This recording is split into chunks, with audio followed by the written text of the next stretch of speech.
What happens if your point guard gets in foul trouble and your bench isn't very deep? You might have to bring the ball up. It's not your primary responsibility. It is your secondary responsibility. If you have a tremendously talented point guard on your team, creates havoc, gets down the lane, what do you think the opposing coach is going to do? Double team him, or deny him the ball, or trap him. That leaves it up to you, because I don't think the power forward is going to bring the ball up the court. You have to be a good, proficient ball handler and dribbler in order to set the offense up. I think it's important that you know at least 2 post moves. Anytime you have a guy your size on you or smaller, you should be able to score in the post. It gets more difficult if the guy covering you is taller, obviously. But anytime you have a guy your size on you or smaller or weaker, you should be able to score in the post.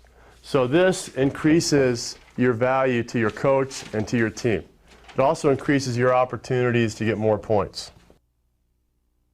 You have to be able to make excellent post-entry passes.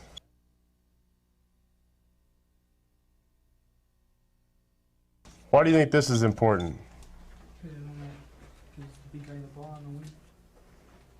Because you're going to be the guy with the ball on the wing. They're not going to let you shoot every time, obviously. You're over here on the wing. You got a posting up. Because you've hit a couple shots, your defender comes up tight on you. Who's going to be open? 1 or 2 people, maybe 3. You might have a player come down through here, or point guard screens away. This player comes up. But where's the highest percentage shot? Highest percentage shot is somewhere around here, isn't it? No teams ever win games consistently or championships without getting points in the paint. So you need your big guy. You have to be his emotional buddy. That means when he does something good, you get him the ball. If he gets doubled, you've got a catch and shoot situation. Or if this guy reacts quick and gets back out on you, then you just kick it back in the post. You get your big guy scoring. Is he going to play defense harder? Yes. A lot harder. You have to get your post people involved. One of the biggest weaknesses of inferior teams, they have no interior scoring consistently. You have to get your big guys involved. It is not a one-person show. So you have to have the ability to make good entry passes. You have to be offensively minded. What does it mean to be offensively minded? A point guard's responsibility is to do what first? Pass. Point guard, pass first, shoot second. Shooting guard's responsibility is? Shoot first, pass second. Correct. Shoot first, pass second. Of course, as we always say, this means good shots. The only good pass is what? An open pass. The only open pass is a completed pass. You understand the difference? The only good pass is an open pass. The only open pass is a completed pass. So a good pass will be a completed pass, won't it? When you're a shooter, the only good shot is an open shot. You want to take high percentage shots. Nobody can be a good percentage shooter by forcing shots. Nobody. Just doesn't happen. So that means, however, you have to be looking for your shot all the time. You can't hesitate. You're going to war, you got a wide open target, the enemy's right there, put the ball right in the net. You've got to be willing to pull the trigger and take the shot. Makes you a better player.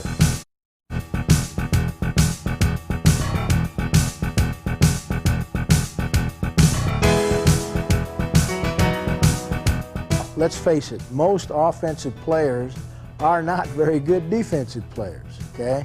Because they don't work at it as hard. And it's a situation that they have to work at. Because when they go to the next level, they have to be able to play defense as well as offense, okay? So we work on them, we tell them, hey, get back, get where you're supposed to be. Stop the ball, play defense, and work hard, and help our point guard out so he doesn't have to help you out very much. A lot of players believe that because they're the shooting guard, they don't have to play defense.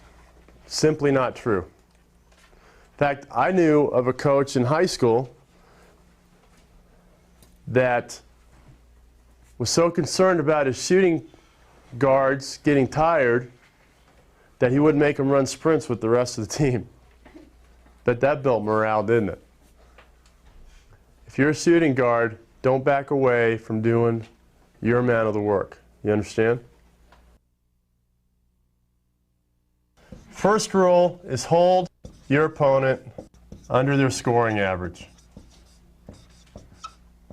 Very simple rule, but it explains a lot of what you need to do, doesn't it? If your goal as a shooting guard on defense is to hold your opponent under their normal scoring average, then you have done your work. Would you agree with that? Yes. Very important. It's not I got, they got. If you're going to play somebody, they average 15 points a game, and you can hold them to 8 or 10 points, then you've done your job. If you're going to play somebody that averages 23 points a game and you hold them to 6, all of a sudden, if your team normally loses by 20 to somebody, haven't you just put them in the game? Absolutely. Hold your opponent under the normal scoring average. You need to take pride in your defense. You need to take pride in playing defense. You don't need to make steals. You need to contain the guy. And the best way to do it, no open threes, no open layups, no offensive boards, no baseline. You don't give a guy a baseline, he can't create problems. Stay on your feet, stay out of foul trouble. Easiest way to stay out of foul trouble is to stay on your feet and not reach in. The rule of engagement for defense, containment. Contain your player at all times. This is not a soccer game. The other opponent is going to score once in a while. That's just part of the game. You want to minimize their opportunities. You have to take pride in your defense to do that. This involves containment. When you reach in on a player and they're out on the perimeter dribbling the ball, takes you off balance, they go by you, the big guy helps out, boom, little layup or dunk pass, and it looks really bad. Just because you didn't contain somebody. Who's the primary safety on a fast break? Point guard is. So you're the secondary safety. Part of that is because you play on the perimeter. Second part of that is that you're one of the faster guys on the team, hopefully. You also have to have the ability to double team the other offensive post efficiently and intelligently without giving up points to your own man. You have to know when you can do it and when you can't.